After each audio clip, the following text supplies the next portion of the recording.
Find other great podcasts like this one at podmoth.network.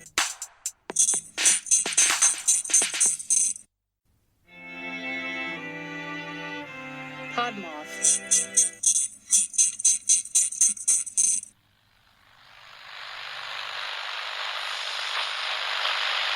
Dans notre quotidien, ces小财物.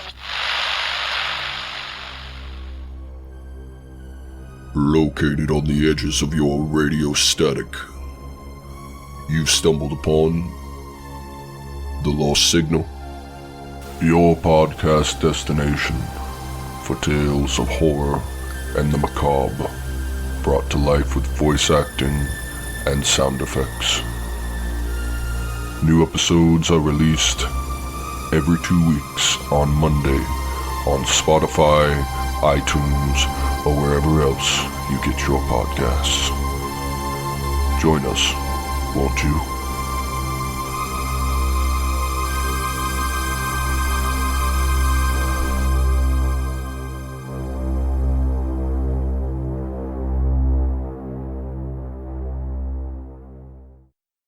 Hey, Twisted listeners, I'm Cindy. And I'm Diva. And this is Twisted Listeners, a podcast about murder. And lists.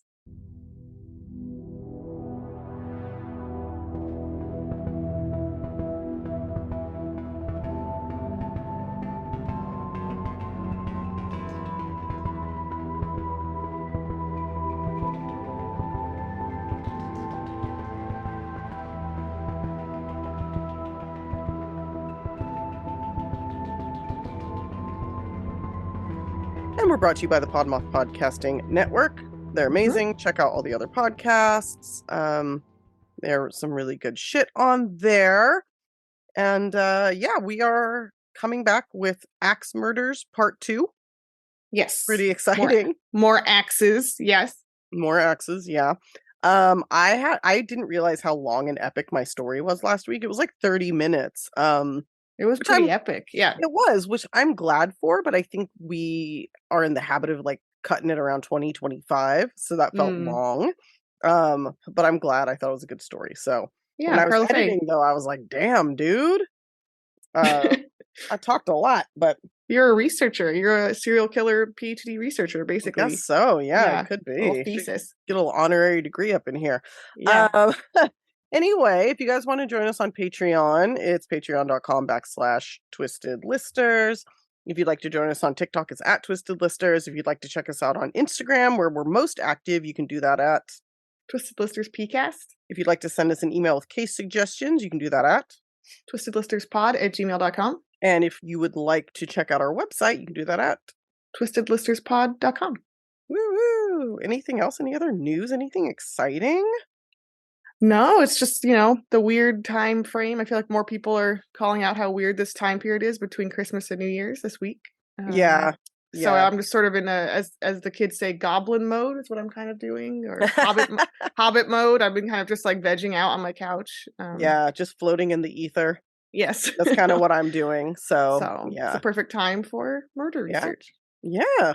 I'm working, but it's been like more chill. Like I can get done in a regular amount of time, 8 hours. I can get all my shit done. I'm helping coordinate a wedding tomorrow that is like, if it could go wrong, it has. So that'll be interesting. Nice to have it over though when it's over. Yeah. Hopefully, I just want them to get married and be happy. So we'll see how that goes. Anyway, yeah, I guess that's it. I saw a post, Murderific posted a meme that's like, podcast host at 40 minutes. Okay, let's dive right in. And I was like, not us.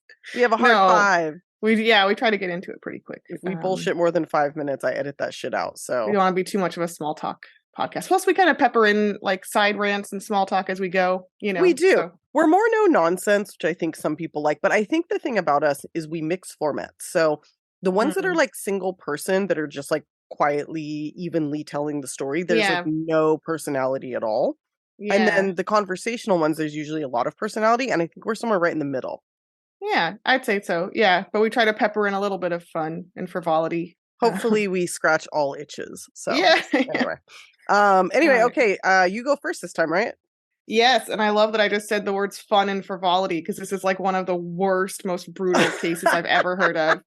This is the Grenuff family massacre, so you already know by the name kind of like what's going to happen. Dude, I'm doing a massacre too, a family massacre. Family massacres. All right. A lot of axe murders tend to be massacres. It's not like a one and done. You're going to axe a bunch of people, I think. Absolutely agree. Yeah, fully agree. But it's interesting that we now have a subcategory in our category for today, and that is axe family massacres. Family massacres and axe subheading. Murders. Yeah. Okay. Anyway, so this is the Grenuff family massacre. Happened in 1993. I also want to say that I was like, I'm sure this has happened to you before. You were like sure that you've done a case before, and you've searched the list up and down, and I'm like, no, I haven't, but I really thought I did. But I think it's also because it's seared in my memory from a show called CI Australia. And just a small shout out. I think I've said it before, but if you are not aware and you're out of shows, like out of Datelines, like I am, go to YouTube. Every CI Australia, which is like their Dateline, is on YouTube. And they are really deeply dark and disturbing. And they give you way too many crime scene photos. They give you way too much detail. And every single murder on there somehow is like extreme. So like be warned. That's crazy. Yeah. You can watch all those. I didn't know that was even there. And also that's fucking rad and like terrible. So that's where I heard of this is where I heard of that. And like this case got seared in my mind from that show long ago. Okay. Nice. So the single mom, Karen McKenzie, is 31. She has 3 children. They all live in a rural home outside of the small town of Grenuff, north of Perth on Australia's western coast. Okay. Super rural. I put it on the murder map, the actual house. Nice. That's for patrons. For patrons. Yes. The kids are 16-year-old Daniel, 7-year-old Amara, and 5-year-old Katrina. Okay. She had Daniel when she was a really young teen, so she had struggled a bit, and he ended up being primarily raised by her mom, Karen's mom. And she wasn't together with the father anymore of Amara and Katrina. And she kind of like, being a single mom, she had struggled with drugs off and on. And like, she definitely didn't have an easy life. But at this particular time, she was doing okay. Daniel had recently come back into the home and was like living with her. Okay. And things were okay. Like she was taking care of business, but still like a recreational drug user, not like an extreme way. Okay. So, So mostly together, mostly better. Rough start, but they're getting there. She's making it work. Yeah. Okay. Gotcha. So February 19th, 1993, Karen goes out to a party with friends. This night, Daniel was babysitting the girls. So she goes out and, sows the wild oats or whatever the phrase is and has her night out. She's actually out till 5 a.m. Kind of a wild night. Yeah. Can't do that anymore. I'm Fuck asleep. No. And she gets a ride home with a friend, which I will talk about later. So I just wanted to identify this party here. Okay. Boop, boop, boop. Fast forward 2 days later, February 22nd. It's the middle of the night, and a car pulls up to the house. Daniel was the only one awake at the time, so he goes outside to see who the fuck it is. And here we go. This is going to get really rough. 1,000 trigger warnings for the next couple sentences here. So okay. So an attacker brutally kind of greets Daniel by attacking him with an axe. Oh shit. Okay. Yeah, and from what I've read, some details are sealed, like the autopsies and stuff, but of the kids. But essentially, he is hit many, many times with the axe. Okay. Excessively. Okay. The killer then goes inside where he finds Karen sleeping, and he hits her repeatedly in the head and neck with the axe. Oh God. Okay. Brutally cutting her, beating her with it, all kinds of things. He then, and this is he then rapes her body. Oh God. Yeah. I love that you were going to warn and then you're like, fuck it. This is also there's bad. There's no way to qualify that. I'm just this is also bad.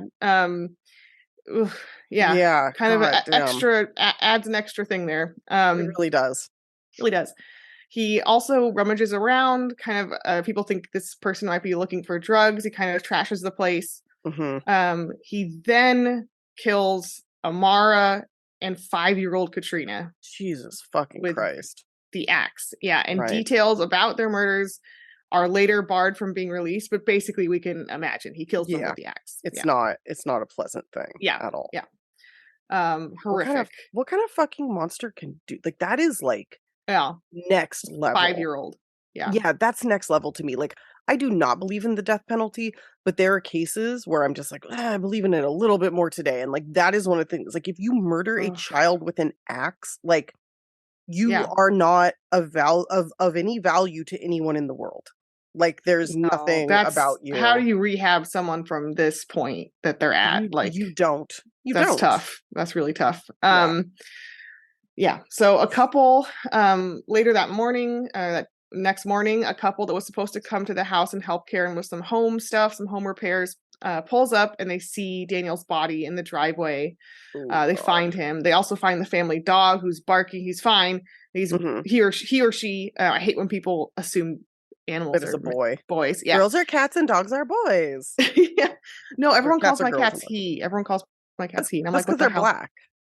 No, people have weird associations with colors and animals and gender. Yeah, I think so. I think people just say he across the board. Anyway, maybe the dog, he or she, this dog is barking, being like, "Hey, some shit is up in here!" Like fucking alert, right? Right. So they get help. They don't go in, but they get authorities to come back eventually to the scene. And they find this horrific scene. Of course, all the officers say the usual things of like, I was fucked up for life. This like ruined my life to find this, you know. An investigation ensues to try and find the killer, obviously. And they do a lot of fancy forensic testing. Well, as fancy as they can get for 1993. And they find partial fingerprints on a door that are in a specific... Yeah. And this is also gross, so fair warning. The fingerprints are in an oily substance that is determined to be a very specific type of lotion. And testing reveals that the same lotion had likely been used by the killer in the rape. Okay, so it's a lubricant, essentially. Yes. Or used as such by this piece of shit. Exactly. Okay. But he took the lotion with him, so they can't find it amongst her like stuff. Ugh. In a press conference seeking information, they show a little Mother's Day card that Amara had just made for her mother, and they also show the girl's previous Christmas wish list, in which Amara asked Santa for a troll doll. Oh, that's just so innocent. Hurt my heart there. So I had a troll doll at the same time, so I can relate. Yeah, me too. Jesus. Yeah. So police look into people in kind of the drug scenes in which Karen was like a peripheral part. Like I said, she was not a heavy drug user, but kind of light. And people at the party, they obviously look at them, right? She had just attended that big party. Right. And one of the party guests is William Bill Mitchell. I'll call him Bill. And he's a family friend of Karen. So basically a friend that she had known for a while. And he's the one who gave Karen a ride that night. And significantly, people at the party report that they had gotten to an argument at the party after Bill had hit on her in some way. And she's basically like, no, we're just friends. Like, knock it out, right? Not a serious fight. It clearly blew over as she took the ride, right? Well, at least in her mind. In her mind, it blew over. Yeah. Right. They do also find a partial palm print of Bill's on a wall at the house, but it doesn't mean a lot initially because he has been there, right? Like many times. It's like, so yeah, that's not necessarily right. Not the slam dunk yet. Not a smoking gun, yeah, for sure. So here's a really weird twist. This case is fucking gnarly. Okay, so the man who hosted the party calls police and says, "Help! There's been a break-in, and I guess some drugs and stuff have been stolen from my house. There's blood everywhere." What the fuck? What? So the police come to the party house where they also find blood and a rummaged house and Bill Mitchell's car keys and wallet. Bill Mitchell's. Okay. Okay. He does not live there. And then as they're finding all this shit, Bill, naked in only a towel, rushes in like, oh. What the fuck?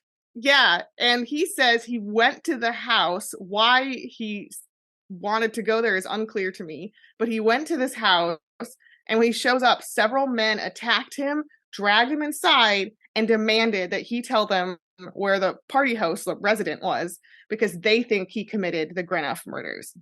They think the host did. Yes. So this gang is purportedly seeking revenge for Karen and the Mackenzie family and trying to find this other person.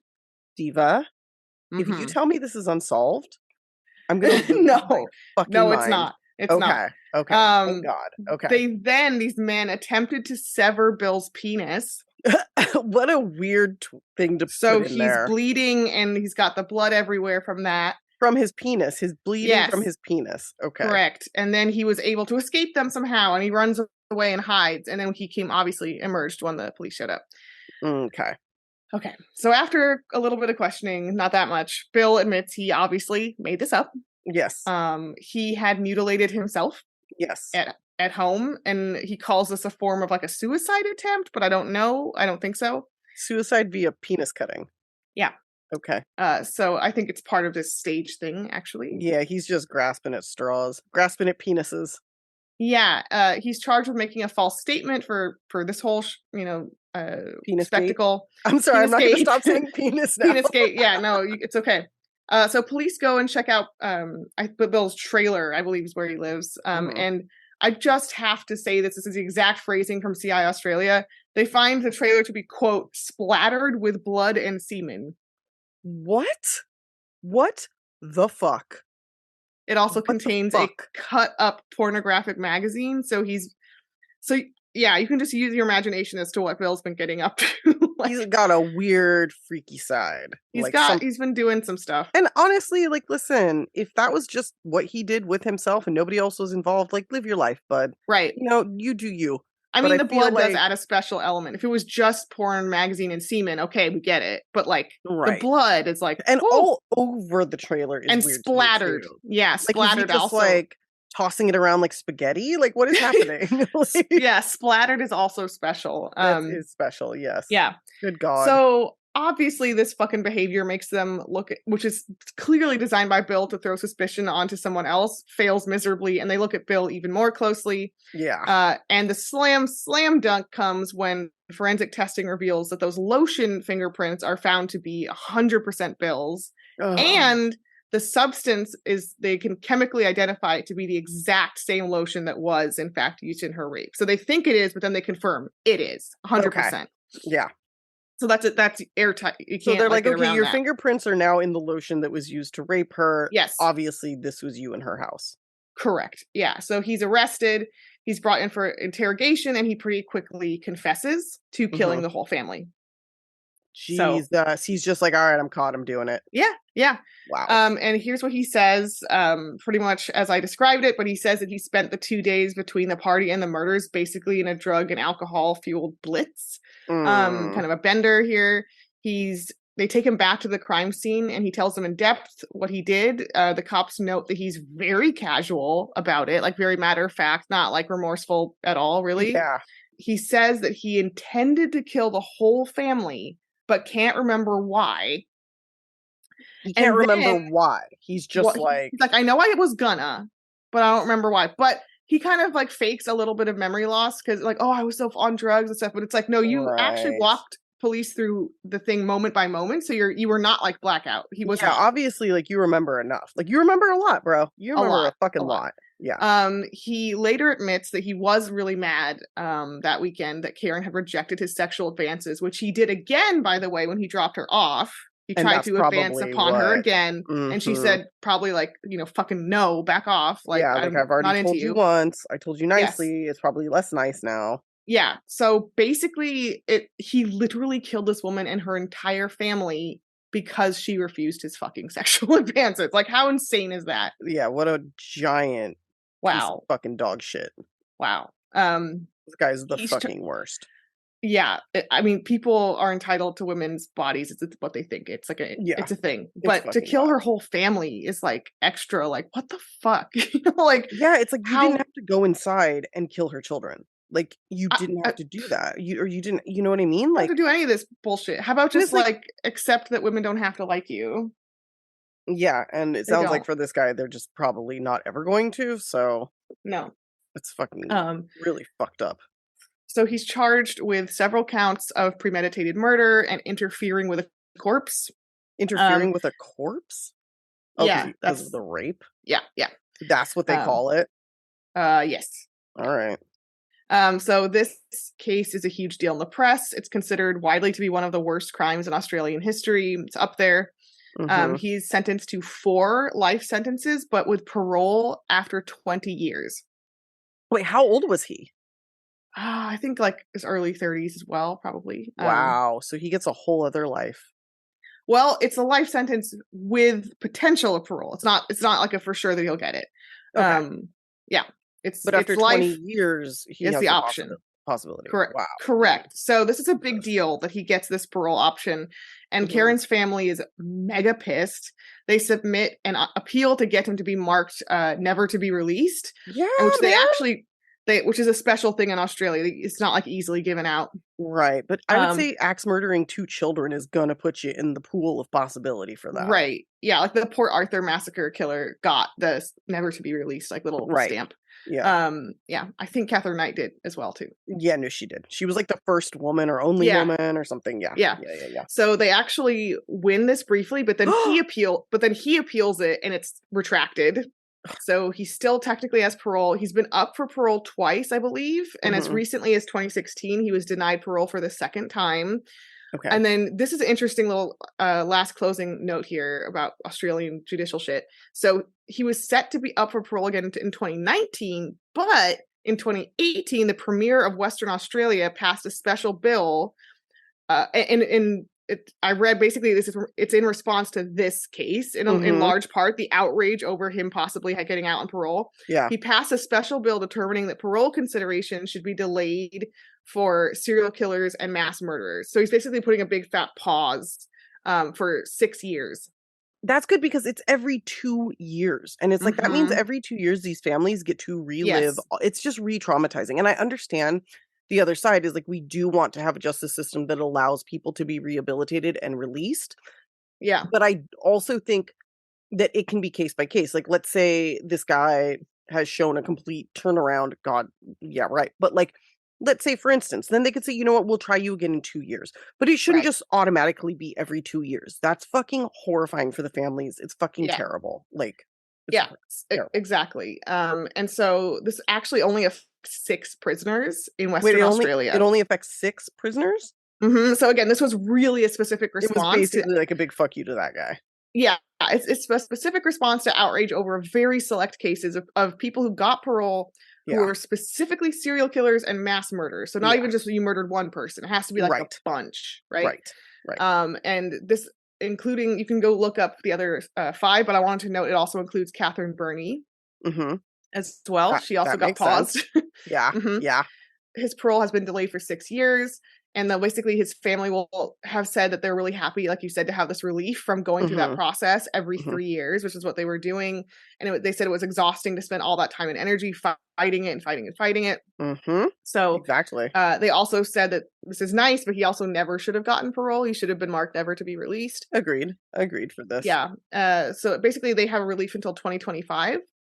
Okay. So we'll just have to wait and see if Western Australian government passes something else or changes his status, or if he gets parole, God forbid. Yeah. So, I mean, they might not change his status or do anything else and still just not give him parole, you know? Yeah, he could also apply for parole forever and just not get it. And that's the case with a lot of people, like the Manson girls had parole, but they never got it, you know? Right. So yeah, we'll see. Wow. Oh, that was fucking brutal.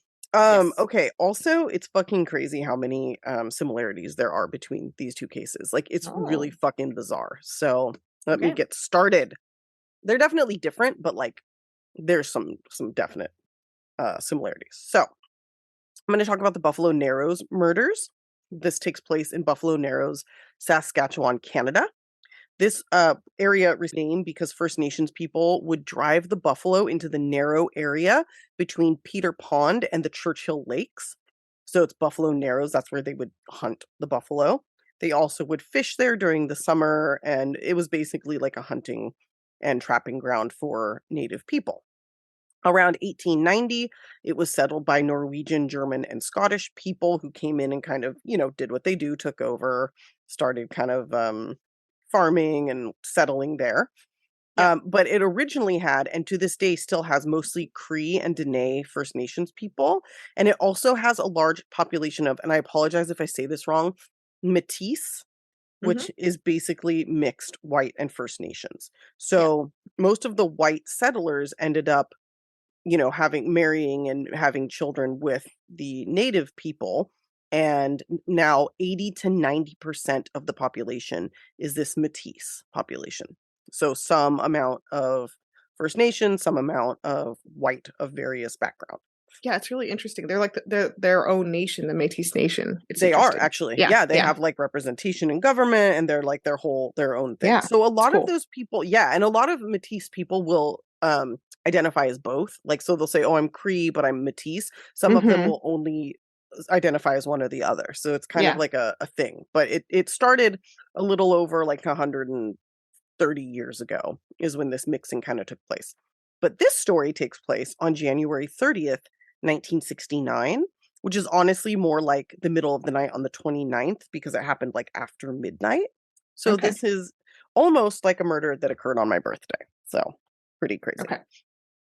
Although I wasn't alive for a while until after that. So anyway, this happens on the night of the 30th when Métis man Frederick Moses McCallum, who's 19, breaks into the Peterson family home sometime after midnight. Now, the Peterson family consisted of the father Thomas, who was 32, his wife Bernadette, age 30, his son Richard, age 4, son Robert, age 5, daughter Rhonda, age 2, daughter Grace Ann, age 8, and son Fred, age 7. Now, there were 2 other daughters, Cynthia and Connie, ages 10 and 11. So they have, 7 children. Yeah. These 2, Cynthia and Connie, were at their grandmother's house for a sleepover that night. But the rest of the family was home, as was their guest, 48-year-old John Baptiste Herman, a resident of nearby Le Loch and close family friend. So John Baptiste was asleep on the couch when Frederick McCallum entered the home, and it's thought that John was most likely his first victim. After breaking into the home, Frederick attacked John Baptiste with a long-handled fire axe, killing him in his sleep.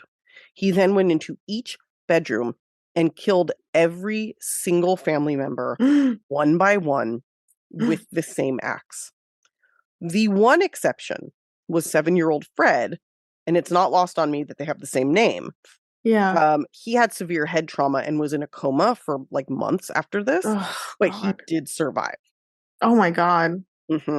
So in total, Frederick Moses McCallum murdered 7 people that night and wounded an 8th. Wow. As for why he attacked the family, it's said that beyond being angry in general, because he was bitter at his mother for having 10 children with mostly different fathers, and for just kind of having a terrible upbringing, he was also specifically angry at the Petersons for kicking them out of their home that night. So apparently the family liked to have parties, they like to have people over, and it's not clear if it was like what exactly happened, but he was kicked out of the home and felt slighted at not being able to stay and party with everybody. So he had probably acted up, was being, inappropriate, and they asked him to leave. So he came back in the middle of the night once everybody was asleep and murdered the entire family. Jesus. Yes. Such a petty motive, Yes, but it's another rejection. Like, I was rejected. There's a party. There's a whole family. There's children. It's very similar.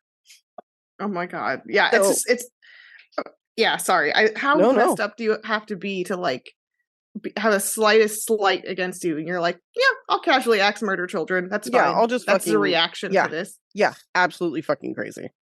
So after the murders, Frederick, who was a laborer in the area, went to see his priest at a nearby church because he was also growing up an altar boy. He had to wake the priest up, as at this point it was around 3 a.m. And he did, and then he confessed to his crime. The priest waited for him to leave, then called the police. Meanwhile, Frederick went to what I've read is his grandma's home, made himself a cup of tea, and waited for the police to come. Okay. When police arrived to arrest him, he said, quote, "Sure, I killed them. So what?" Then he added, "They're not all dead. 3 are still alive." Okay. 2 were alive at this point.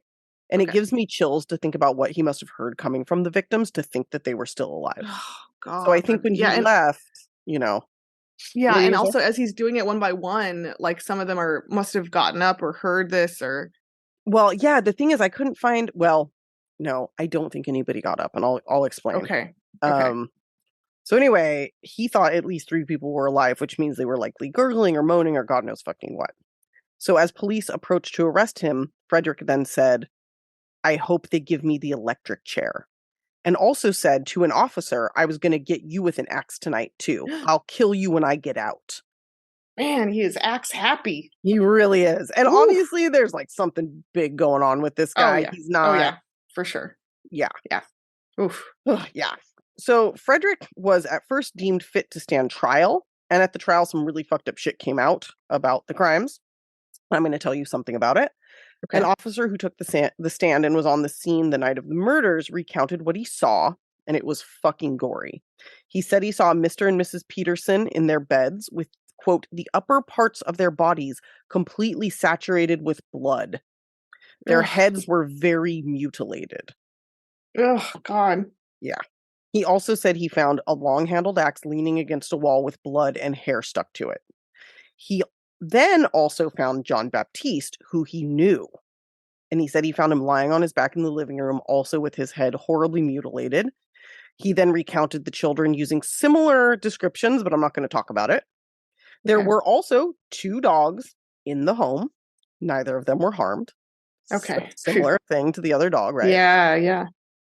During the trial, it was brought up that Frederick had been suffering from depression and other potential mental health issues for as many as 10 years. But you can imagine there were very few resources in the area for him to seek help.